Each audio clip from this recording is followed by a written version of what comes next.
Good afternoon. Happy Tuesday. Hope you guys are doing well. All right, we're going to do some cool stuff today. So we're going to take speed frosted pink. This is fastest acrylic powder in the line. So I wanted to be able to just give you guys a preview of it real fast. But what we're going to do, so you can see, hold on for 1 second. This is the wrong one. Someone mixed it. Here we go. Speed frosted pink. All right, so beautiful because it's like a milky pink. It's an awesome color. We're gonna take this color, and what we're going to do is show you guys some cool stuff. So here is just laying out all of the glitters. All right. Hello, Sweden. And what I'm going to end up doing is I'm going to come in and let's grab this one, this little guy right here. All right, so what we're going to do is we're going to take that and we're going to incorporate it into our mixes. Kind of give you guys a brief preview of how you could actually take a glitter and customize it and make it look absolutely unbelievable. So what we're going to end up doing is taking a little bit of this, and I'm going to pour in, let's say, about that much. Okay, so we're just going to come right up to that point. Now, for those of you who are trying to make your own kind of custom mixes, this is what you want to be able to do. So let's go ahead and take the little guy, and I'm gonna come in with about, I'd say, 3-to-1 mix ratio. It's easy mix ratio. And what we want to be able to do, just to give you guys an idea, instead of actually taking the back of the jar, I'm just gonna roll, right? I'm gonna roll it right here, and this is gonna kind of disperse the glitter inside the jar so that we have a really, really tight mix. And this is what we're going to use to actually sculpt, so you can see the real fine glitter underneath, just to give you an idea, right? You can see a little bit, yeah, right there. Looks awesome. Okay, so that's what we're going to go with. That's really pretty. You can see just the hint of sparkle inside. So I love the way that this sets. This powder rips. It's super fast. Okay, so what we're going to do is we're going to go ahead and prep the nail and prepare it for acrylic application. So the first thing we want to be able to do is kind of clip off as much of the free edge as we're going to build out. So for those of you guys that are learning how to do nails, you do want to try to clip off a majority of the free edge. You just want to leave a little bit here, and then what we want to be able to do is use our electric file, and we're going to use it at a low speed. Right, so really important to understand that when we are working with our electric file, we have to make sure that we're not running it at a crazy speed. It has to be gentle. So 3,000 RPMs is gentle, and you're going to notice that it's spinning at a very, very slow rate. The rate is fast enough that when you're tickling the underside of your wrist, that's the same pressure you're going to be using on the natural nail. So tickle, tickle, tickle, tickle. Then what I want to start doing is using a light feathering motion to get the rest of the shine off. For those of you guys that are learning this craft, the key to your success, right, to being a nail ninja, is really learning how to use your electric file on another level. And if you can master that, you're going to absolutely, you're just going to be an absolute wizard when it comes to maintenance, finishing, everything, right? And that's what I want to be able to teach you how to do. Okay, so we're going to remove the shine from the surface of the nail using swipe. And then what we want to be able to do is use protein bond. So what I like to do is like to keep the protein bond right here. For those of you guys that got that during Black Friday, this is the way you can actually kind of hold the jar inside without spilling it. One coat all the way through, all 10 nails, and then what we want to be able to do is come back and add a second coat. Okay, boom, ready to rock and roll. So what we're going to do is we're going to go ahead and build the free edge out. Going to take my form, and I'm going to place it underneath. And again, when you are working with forms, think of it this way. If you pre-pinch the very front, you're going to create a handle, right? There's the handle. If I open up the arms, right? Once we open up the arms, right, you can see that we have a great C curve. What I can do is I could fit this underneath. So if I hold the handle, get it right underneath the free edge and then rock it up, I will be able to rock this up tight to the very, very tip without creating a ledge. Now, for those of you that, again, struggle with that, you could take the two arms, you can hold it, then use your finger here below and then rock this up so that it's going to be nice and tight to the free edge as well.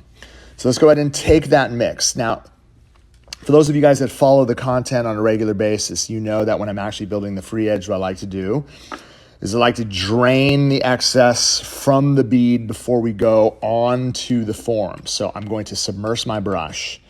I'm going to bounce inside the powder, get myself a nice fluffy bead on one side of my brush. I'm going to release the liquid from one side of my brush. That way, when I set it to the surface, boom, it doesn't run, it stays in place. Now, I want to be able to use the center of the brush and from the top of the bead, walk it. Again, I'm not sliding everything. I'm walking it from the top so that I can get it into that corner. Notice here, my growth channel is here. From the top of the bead, top of the bead, top of the bead. This is how you're going to get it super tight so that, again, it stays within the growth channel. So at this point, like, you can decide that if you wanted to stretch it out to the desired length as well as desired thickness, because you're going to be using the body of the brush to walk it over the top. And again, keeping contact, finger connection, balance, finger connection, balance as you're walking through. And again, if I have to brush, then yes, I could release my fingers, but what we want to be able to do is maintain contact all the way through. And you're going to notice when I'm actually building, right, everything, again, stays within the growth channel. You can see that real light, very pretty pigment from, right, the glitter that we applied into the surface. And that color, for those of you guys that are wondering what color that is, that again is going to be little guy.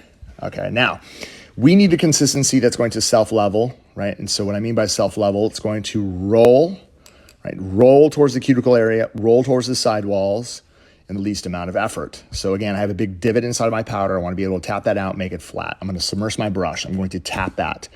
Loaded. Again, you don't need to drag it. Just tap it. Tap it. This is going to give you the ability to get in and get yourself a nice fluffy bead. 1, 2, 3. I just want to show you what happens when we let it set. You see how it's setting on one side of my brush? Okay, so I held it too long. I'm not going to go straight from the dish to here. I want to give it a couple seconds. So submerge my brush, lightly tap. I want to be able to pull down, bounce, bounce, bounce. 1, 2, 3, release, slow. Now, with the tip of my brush, I can walk and lightly push around to get it tight. And then you're going to notice as it starts to run down, I'm going to hold the sides. And then from the corner and the front, I'm going to use really light pressure to pull it into the free edge to maintain a majority of the thickness up into the apex, the stress area. This is going to support not only the length, but it's going to also support, right, the strength so that it doesn't crack or break.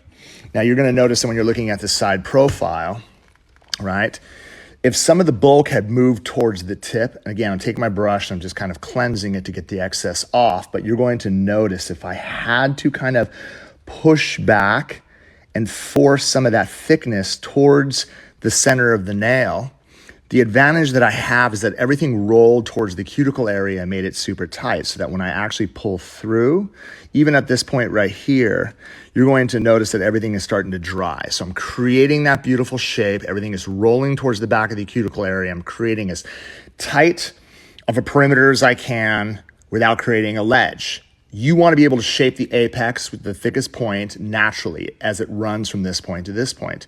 So the area that's left is going to be this. What we have to be able to do is we have to be able to fill it.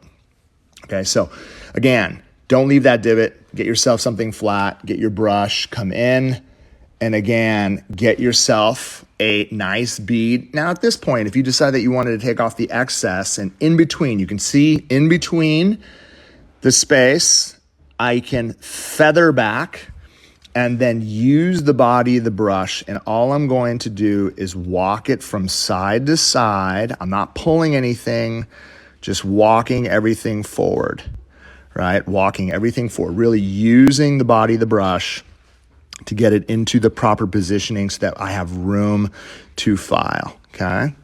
And then again, once it gets down to the end, if I choose to use my brush and blend it back, I can do that. So for those of you guys that are working on tips, there's no difference.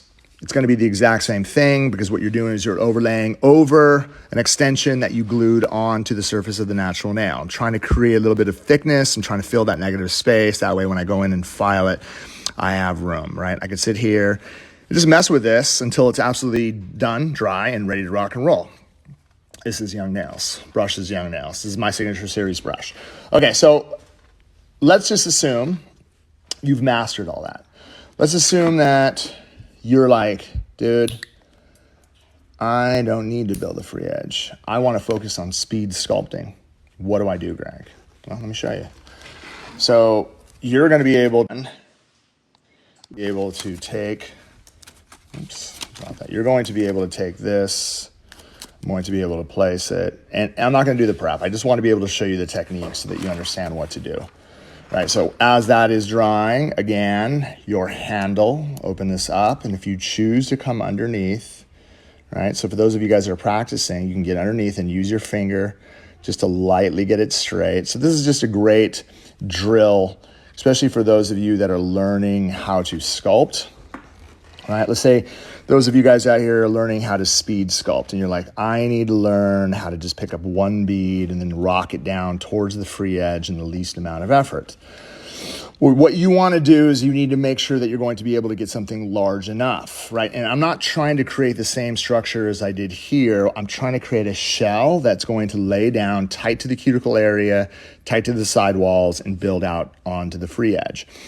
So for all you nail ninjas out there that absolutely shred with your brush and your acrylic, you're going to be able to take your brush, load it, and then I need to go monster.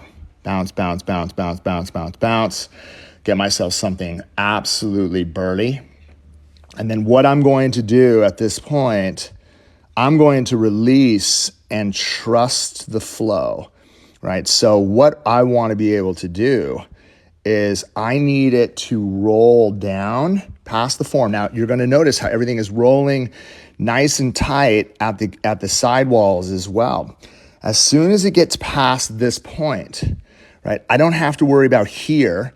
All I'm doing is using the body of the brush and I'm going to start bringing it down onto the form, right? So I have great workability. You're going to notice, right, as I start to brush this out, right, I don't have anything running onto the skin, but what I do have is I have the ability to kind of stretch this out, right, and shape this onto the nail form in just one. Okay, now again, if I had to go down and apply a second bead to kind of support the free edge length, I'll be able to do that. But for those of you guys out there that are learning how to sculpt, there's more ways, right, to get the job done, especially if you're in a rush. And so what I'm able to do is get it out to this point, actually stretch it out into the thickness of desire. Most of my thickness is going to be up here in the stress area, right? If I'm looking at this from the side profile, I would have to say, yeah, like I have enough support through that area, but I'm probably going to need a little bit more there. And what you want to be able to do, again, you don't need a lot. what I would do again is take maybe a gentle amount, and then just right here, I would feather this up, and then use the body of the brush to walk over the top, right? You're not pulling anything. And then lightly use the base of the brush to walk over the tip of the nail to basically support the thickness that you built out in one bead. Right, this is a great way for you to practice mastering the acrylic consistency.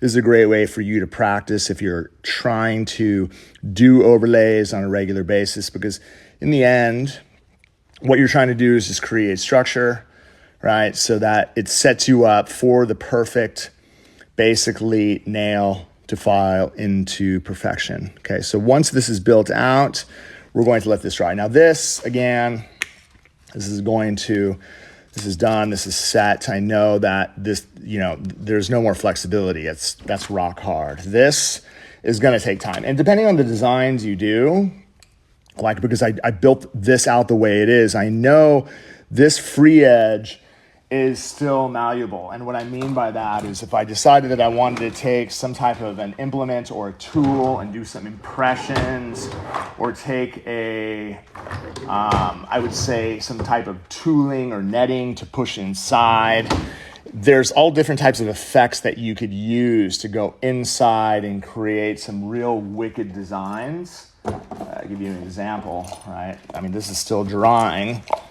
but you're going to notice if you had, just say, a brush cap and you actually pushed inside, like if I wanted to go in at this point, right, and literally just push like just a little bit, you can see I'm actually able to push in just because I know the free edge is not completely set, but I can go ahead and actually push in some really cool impressions. And then if I wanted to fill that with color, you would be able to do that, right? So there's, again, multiple ways of creating effects on the nails using acrylic. It's not just, one and done. If you decided that you wanted to kind of fill that out, you're gonna notice that if I took something bright white, right, and then I just kind of filled that space, and again, I'm just using the wet acrylic just to brush into the surface of the nail, you're going to be able to fill those lines and create some really, really cool looks. Right? And I'd recommend at this point, again, don't worry about, you can actually remove some of the excess. You can go in, oops, you can even see this wasn't even fully set, but I'm just going to brush that in. You can make it messy, doesn't matter, because once you file it, it's all going to file into shape, make it look hot. There's all kinds of designs you can do, all kinds of impression tools you could use. Just a different way of sculpting to create some original type of work without physically having to go in and use a paintbrush while you're doing that.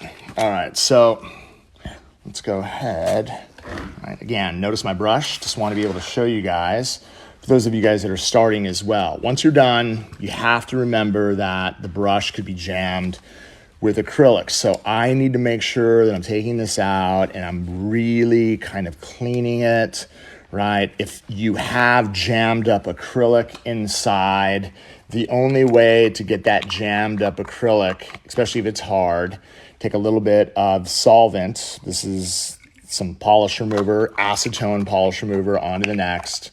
And what we want to be able to do is create, now you're not going to use this to do nails, you're using this to clean your brush, right? So really important to understand that for those of you that have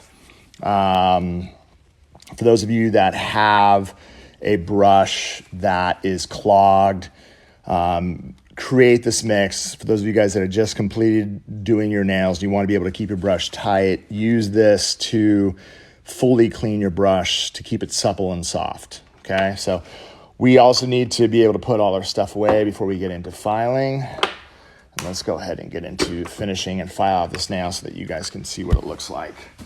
All right, so first thing I'm going to do is I'm going to take my hand file. I always want to be able to remove the sharp edges of my hand file so that we don't cut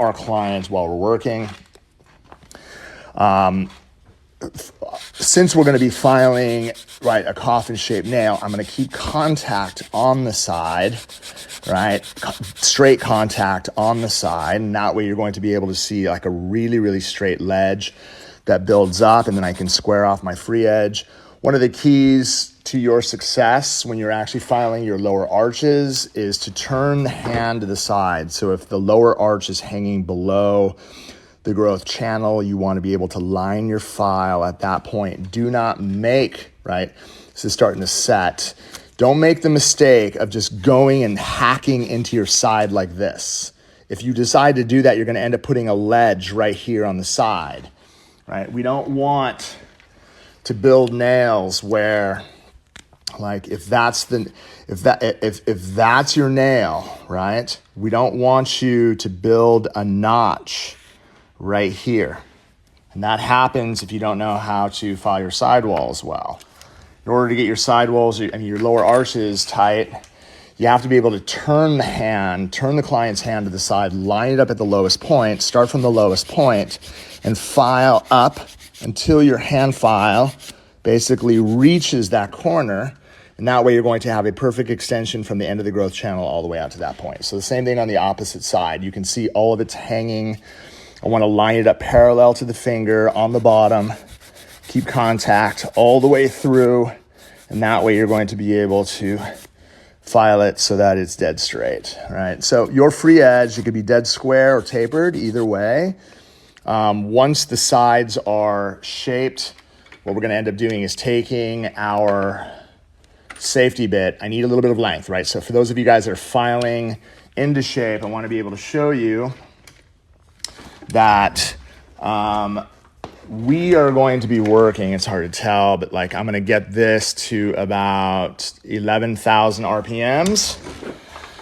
And it's a matter of positioning the hand. Like I'm not going to hold the hand like this when I'm electric filing. If I'm holding the hand like this when I'm electric filing, I get a lot of pressure in my hand right here. So I need to use an overgrip position. Oops, sorry about that. Let me take that off.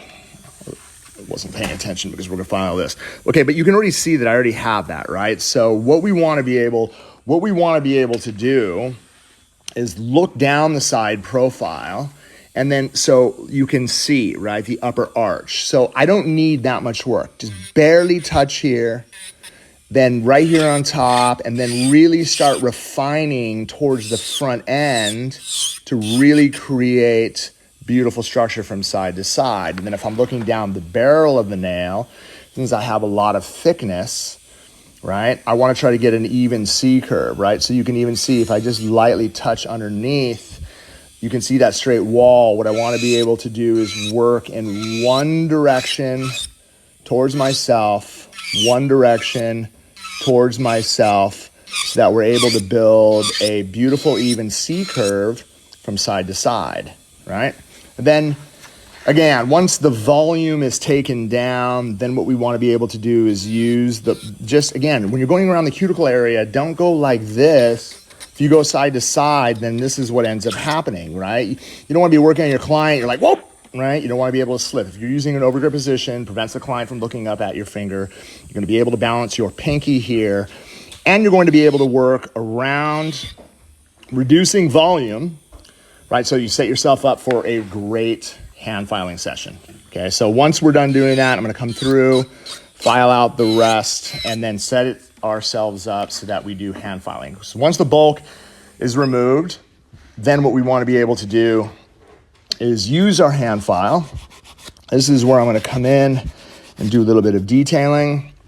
Love to go around the cuticle area first, just to make it as tight as I possibly can. General rule of thumb, if you're running your finger around the cuticle area and it gets stuck, it's going to lift. So what you want to be able to do is, again, try to get it tight, right? Remember, if this is the back of the cuticle, you're not trying to build a ledge. You're trying to build it flush to the nail, flush to the nail. All right. So if your application is tight, and then all I have to do is run my file around that back end a few times, I'm done. Notice even with this side here, I'm not picking. I go contact. You see I hold my file like this? Contact into the nail and allow the hand file to file. So this is going to reduce a lot of the thickness on both sides. And what it's going to leave us with is, last but not least, right, I need to adjust it, right, client profile, and then I like make a peace sign rested in between my knuckles. And then I run it down the very, very tip of the nail so that we're able to really shape the tip into absolute perfection. All right, so last but not least, I'm just gonna run a little bit of a buffer around the edges to make it nice and smooth. And then if we take, again, our swipe and we clean the surface, you can see how pretty that is. Always remember that when you're working with this, what we wanna be able to do is run a little bit of protein bond along the edge. And then let's go ahead and take some finish gel. I think I have some right here. Just so that you guys can actually see what the shine looks like. That glitter looks dope. I love it. All right, so, you know, from start to finish, you know, we want to make sure that you're really understanding, you know, how you're going to be able to take the powder and create something, you know, and again, if it's just mixing in the glitter and creating the look, that's one thing, but there's so many different options to be able to build the nails and create absolute perfection. The glitter is little guy, and I mixed it with Speed Frosted Pinks. And we want to make sure that you guys, and especially those of you who really love nails, right? We're going to help you guys get to that next level. Appreciate you much. Love you much. I'll see you guys tomorrow live on Twitch. Have a wonderful night. Peace. Subscribe the channel now. Subscribe the channel now. Sub and subscribe the channel.